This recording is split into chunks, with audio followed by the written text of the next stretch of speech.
13 years ago, Michael tossed a copy of the divorce papers at me, saying, "I've sold the house because I'm moving in with my girlfriend." At that moment, I couldn't quite grasp what he meant. "So, Susan, since we're already divorced, just take James and get out," he declared. Those words have stayed with me ever since. I was shocked by what James said when he returned from a job interview. I asked the HR interviewer, "Do you condone affairs?" Suddenly, my son's face was filled with an unprecedented smile. The interviewer seemed to deny it. So I continued, "That's odd. Then why are you here?" Yes, the interviewer at that time was indeed my ex-husband, Michael. "My name is Susan, and I'm 48 years old. I work at a call center for an insurance company. My only family is my son, James. We were abandoned by my husband, Michael, 13 years ago. I met Michael when I was 21. I was a high school graduate and had just started working as a clerk at a subsidiary of a pharmaceutical company. I met Michael, who was 27 at the time and had been assigned from the headquarters. He seemed interested in me for some reason and started inviting me to dinner. At that time, I had just become of legal drinking age. I was definitely thrilled to be asked out by an elite from the headquarters. This continued several times, and we started dating. Eventually, I got pregnant. I was shaken. I thought he would be angry and break up with me. But then, Michael proposed marriage. When we went to greet my parents, he even told my father, who was still alive at that time, "I will make your daughter happy." At that time, marriages due to pregnancy were not viewed very positively and were often referred to as shotgun weddings, so our ceremony was quite simple. Then, our son James was born. Around that time, Michael returned to work at the headquarters, and I followed him, becoming a stay-at-home mom. From then on, I devoted myself to taking care of the home. When James started elementary school, we bought a house with some help from Michael's parents. I thought I was living a happy life. But I was turning a blind eye to the fact that Michael was coming home less and less as James got older. Having married young, at 21, I had no idea what a normal marital life was like. I never questioned why I didn't know any of Michael's colleagues or superiors. Looking back, there were plenty of signs that could have led to divorce. And then, the day James turned 14 arrived. Michael left us with these words: "I've already filed for divorce and sold the house, so get out." From a happy 35-year-old stay-at-home mom, I suddenly became a single mother with a 14-year-old son. When I returned to my parents' house without any notice, my brother and his wife were cold towards me. By then, my father had passed away, and the house belonged to my brother and his wife. My mother, who was around 60 at that time, was overshadowed by my strong-willed sister-in-law and my blunt nieces. In that environment, James and I were told, "It's fine for a little while, but find a job and leave as soon as possible." At that time, I couldn't immediately think of any job I could do. A high school graduate office clerk. No skills. Yet, despite that, the two of us had to find a way to survive. I scoured employment magazines, searching for a job that could support my growing son and me. Still, I was fortunate. James was 14 years old.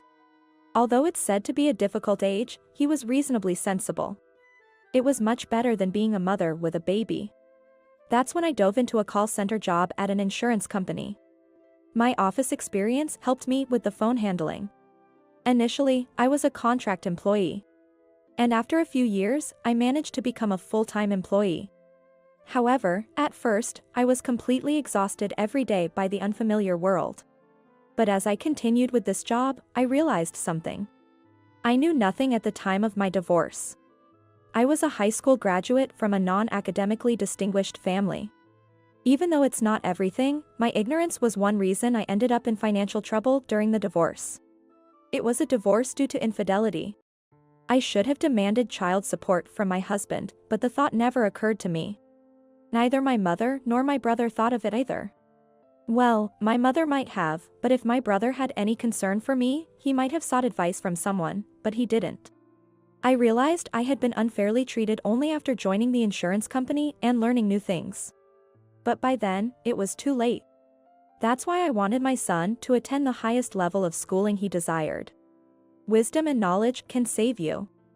I didn't want him to end up like me. And now, 13 years later, our jobs, salaries, and lives have stabilized.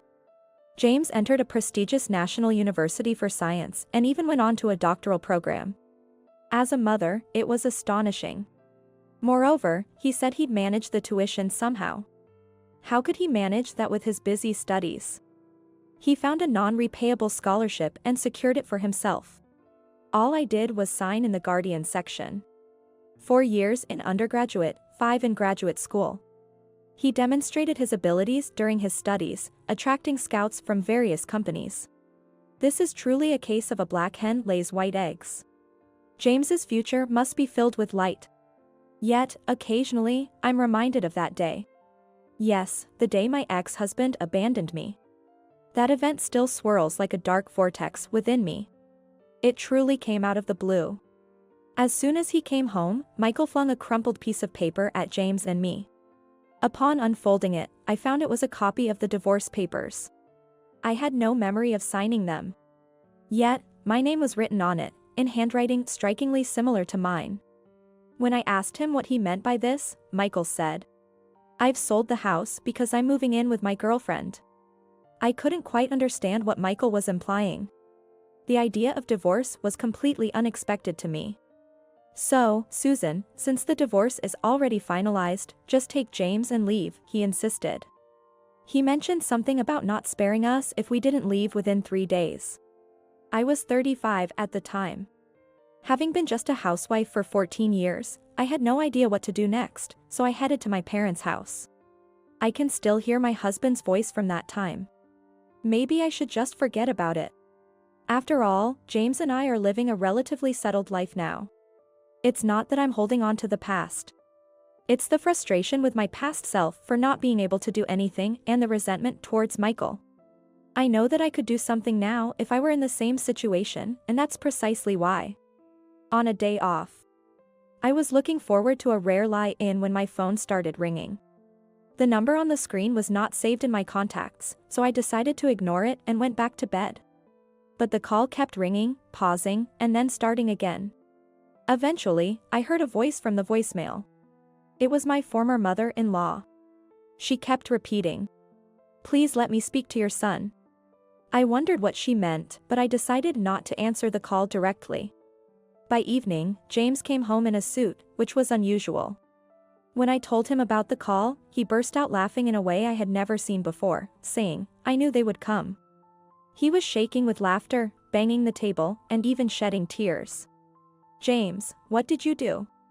"I had a job interview today, remember?" "I told you." "Don't lie. Tell me the truth." "It's not exactly a lie," he said. Then James started to recount what had happened that day. Indeed, there had been an interview. It was with a pharmaceutical company that had been scouting him for some time. But the problem was the company itself. The pharmaceutical company James mentioned. That was where I once worked as an office clerk at its subsidiary. "Oh, it's no coincidence," James said nonchalantly. "By the way, the HR director who conducted the interview was Michael." "What did you say?" "The funny thing is, this guy didn't realize at all that I was his son." "Did you realize it was him?" "Of course. After all, I didn't need this interview in the first place." "Is that so?" "Yeah. This company was scouting me. There was no need for an interview or anything. But as the HR director, he must have seen your resume, right? He must have seen it, right?" "He should have, but my appearance has changed a lot since middle school, hasn't it? The hairstyle, the vibe. Everything." "Well, yes, that's true. 13 years is a long time. Plus, I doubt he even remembered my face well back then." That made sense. I had been so caught up in my own situation that I forgot. For James, Michael had also become a distant figure. Besides, seeing my current address and academic background, even if the names matched, he wouldn't have guessed I was his son. That could be true. James was only a slightly above average student in his second year of middle school, 13 years ago. However, after the divorce and transferring schools, he began studying incredibly hard. Suddenly, his grades shot up to the top of his class.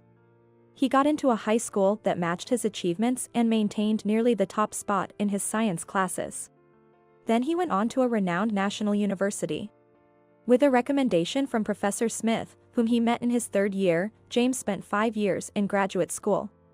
From master's to doctoral programs. During that time, he seems to have achieved a lot in complex areas that I don't quite understand. The scouting means companies saw his accomplishments and wanted him, apparently. Several companies in the chemical industry were interested. So, I was in a position to choose. James casually remarked. That's why I requested the interview. I had researched and knew he was the HR director.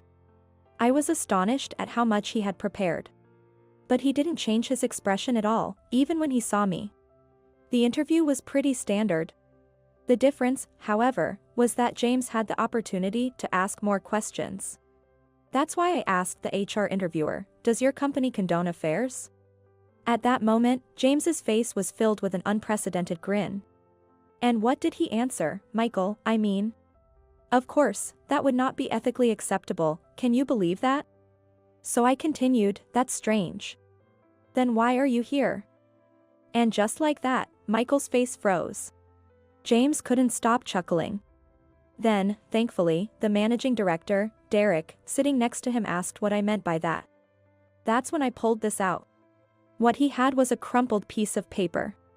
Yes, the copy of the divorce papers Michael had thrown at me that day. This is a copy of the document my mother was deceived into submitting by this man years ago. What do you think about this? I asked.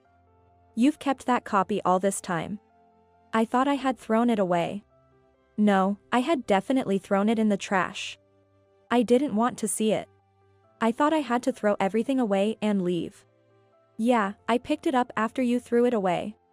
That's why it's all wrinkled. I kept it in a clear file like this, thinking it should never be lost. Why did you? Because it's evidence of what he did to you and of forging an official document. It's not just that. There are various charges, like using a forged document. Besides, that divorce paper was invalid at the time. So if he married another woman, it would be bigamy. Bigamy?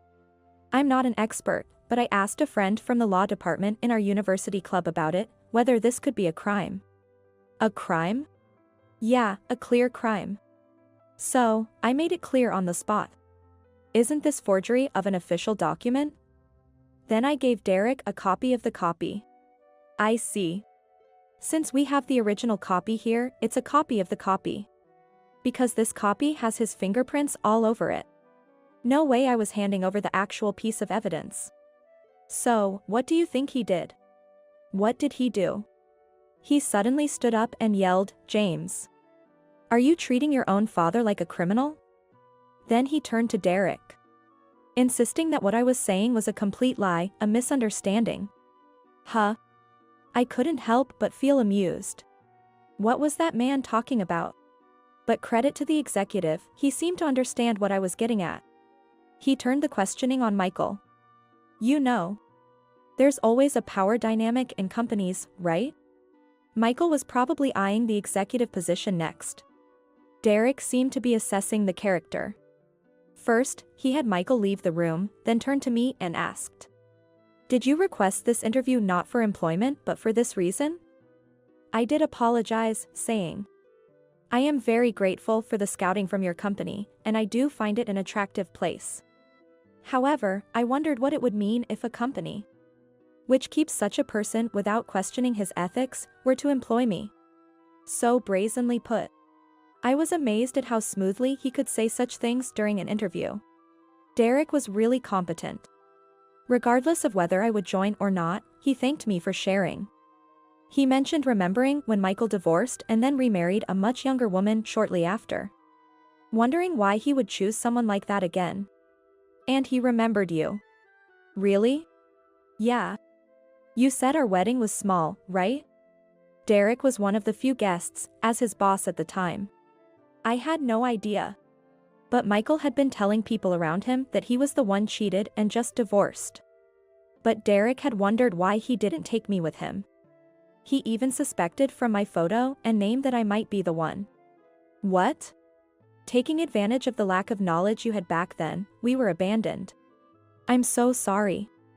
I would definitely fight back with a lawyer now, but back then, It's okay. I know you were a full-time housewife all this time. Suddenly thrown out, having to work, and raising me to this point was hard enough. Hey, Mom, I barely remember him. He was always busy with work, or at least, that's what he claimed. Yes, Michael was hardly ever at home back then. Perhaps marrying me was a mistake for him in the first place. He rarely took me to his family's home. It was only during summer and Christmas, and even then, I was just stuck helping in the kitchen. And we always missed each other due to his work. He said we were buying a house, but he made all the decisions, and suddenly we were living there. I realized early in elementary school that our family was different from others. That's why I started to act out a bit in elementary school. What? You did? Yeah, had a bit of an early rebellious phase. So right after starting middle school, I started sensing another woman around him. You did. I didn't want to make you sad, so I didn't say anything. But I regretted not speaking up when he threw the divorce papers at you and told us to leave. His voice was strained. I had never heard James speak like that before. Mom, I decided then that I would acquire a weapon that no one could take away from me. A weapon? Something that made it so only I could do it. With that as my weapon, I thought I could someday confront him about what he did. Then James said, I feel bad for saying this, but I used your situation as a counterexample. A counterexample. Yes, maybe you're right. He easily discarded you, Mom, and no one could argue because you and your family lacked the knowledge to fight back. Honestly. I'm also angry at my uncle. You're not going to confront him, are you? No, that'd be too much trouble. But even if I do well and rise in a good company, I'll never associate with them again. Oh, except for Grandma. Is that so? I felt a bit relieved. Yeah. Because Grandma told me all she could remember about what happened back then and kept apologizing and crying. When did she tell you this? After I started university. My cousins from my uncle's side were flirting because I was a university student, which was creepy. I couldn't believe my nieces had acted like that. Hey, Mom, maybe we should take Grandma in, don't you think? What? She's always been sorry towards you. And it's painful to see her holding back because of my aunt and them. Thank you. After we finished talking, I mentioned something that had been bothering me. By the way, I've been getting a lot of calls from unknown numbers recently. Just show me, he took my phone. Ah, this. It's his family's number. Derek told me about it. James spat out disdainfully. Then he pressed the call button, switching to speaker mode. Hello? Hello, is that you, James? The voice from the other side was my former mother-in-law's. Calling me by my name as if she has the right, James muttered under his breath. Ah, I've heard from your father. You've gone all the way to a doctoral program at that university and are even being scouted by companies? Haven't you? To think a fine young man like you came from that mother. It must be thanks to our blood. What is she even saying? James muttered again. Hey, how about becoming our adopted son officially? You're going to be busy and need money, right? It would be better than staying with that poor woman. Besides, you're old enough for a good marriage proposal, aren't you? We can arrange plenty of those for you. How about it? Sounds good, doesn't it? Are you listening, James? I'm sorry for being such a woman. I coldly retorted into the phone. By any chance, were you informed that I was the one who had an affair? That's... Ah, I see, it's not the case. Since James said he won't let it go, I'll let you speak to him. Hello? I was surprised to hear from the company's executive, Derek, that you made it seem like my mother was the one who had an affair. So, you were in on it too? No, that's not true. We were deceived by Michael. Calling my mother that woman while you're at it, are you aware you were complicit in a crime? What? Unfortunately, it's past the statute of limitations, but your son is a bigamist who forged a divorce document to marry another woman. I'm ashamed to share his blood. Naturally, I want nothing to do with his parents. But you'll be hearing from the lawyer my mother and I are hiring soon. What about the inheritance? It would all go to you after I die. James snorted. I couldn't care less about that. You better worry about the alimony instead. With that, James ended the call. Did I go too far? I shook my head vigorously. At the same time, laughter welled up from the depths of my heart as if overflowing. If you've gone to these lengths for me, I must take action too. That's the spirit. James slapped my back in encouragement. Afterward, through James's friend, I was referred to a law firm and decided to claim compensation. Additionally, I demanded 4 years' worth of child support from Michael personally for James. Since then, my phone has been ringing off the hook. Me, a bigamist? What have you been telling her? You've ruined me. Do you want to destroy my wife and kids too? Come on, I provided you a good life for 14 years. Don't think this will end here, and so on. So, I sent back just one reply. Then why don't you just sell the current house? And so, I changed my phone number.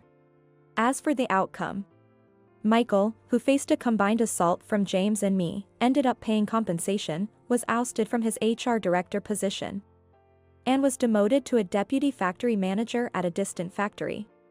This information came from Derek, whom we met again. Apparently, the position was nothing more than a nominal one, where he couldn't defy the factory manager and was close to being a mere errand boy. Even though the statute of limitations has passed, the revelation of his multiple crimes has plummeted his reputation to rock bottom. He was on a corporate elite path, but that's all over now, Derek explained. The pharmaceutical company's factory is located far from New York. Due to the transfer, Michael had to sell his apartment and turn it into compensation payments for me. That was the only way he could afford to pay the amount we demanded. Moreover, his wife and children had to move with him. It seems his wife had nowhere else to turn. She, like me, married at 21 and had since been a full-time housewife to a husband of high status. That turned out to be her undoing. She wanted to stay in New York with the children, but that was impossible. Her parental home was as rural as the place Michael was transferred to. It seems she's not well liked by the in-laws. But I have my doubts about the in-laws too. Given how they treated me, it's hardly surprising, but they should have taken action with their son, who took a 21-year-old bride twice. They should have advised their criminal son before cutting off their undesirable grandchildren. Perhaps that's why they tried to get close to James. Ah, here's a competent grandson. But that has nothing to do with James. Speaking of which, I heard something interesting. My lawyer, Alex, shared with me after we settled the alimony issue. Ah, that man really is a city boy through and through. What does that mean? The place he's transferred to requires a car. I clapped my hands in realization. Trying to get a driver's license at over 50, both he and his wife are struggling at the driving school. His wife too. Well, without a car, you can't really live there. For taking the kids to and from school, shopping, and even part-time jobs in such rural areas won't hire you without transportation. I laughed at the thought. By the way, I have a driver's license. My mother insisted I get it, even going so far as to lend me the money for it. It was the right decision. Just hearing about their plight is amusing. Prideful former elite, over 50. May you learn the fear of obtaining a license while being scolded by driving instructors, all the while being bogged down by menial tasks every day. And the following year, James joined a research institute at another company, immersing himself in his own research and seeming genuinely happy every day. Our revenge was over. Now it's time to enjoy myself, my real youth starts now, he said. Well, that leaves the question of when he'll find someone special and settle down. Well, marrying early isn't always the best thing, right? My mother, who had moved in with us, mused thoughtfully. Exactly. I hope James takes his time to find the right partner, someone who truly suits him. With James's new job, we rented a slightly larger apartment somewhere in the middle of our workplaces and moved in. For a while, we three want to spend these newly peaceful days in calm contentment.